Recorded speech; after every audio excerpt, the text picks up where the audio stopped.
Kupfuira kudai zvamuchaurayana nematiratibva ngeiwe. Uyu akakwiwa kunge dota, imbute inomupachadzimira murumera vedununu. Ona wave kutsvaira chivanze murume mukuru, zuva rakacheka nyika.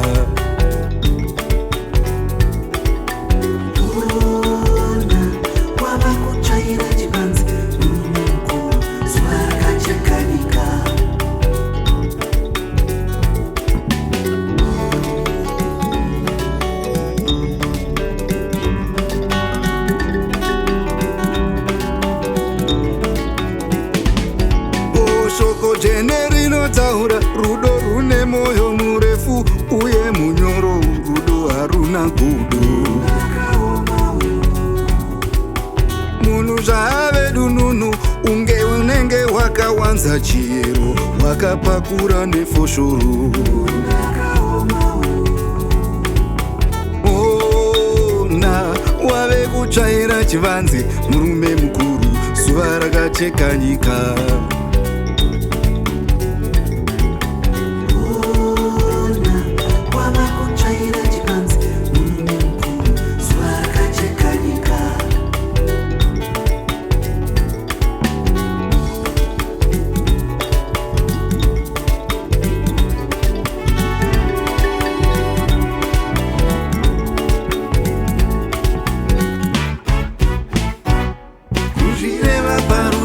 Zvinorema tete uzvikurukura unge wapotswa iwe, unyemwerera zvirevese matambo varume, usaone kunyenama ukati kuseka, ukasadaro unoirisa mhere.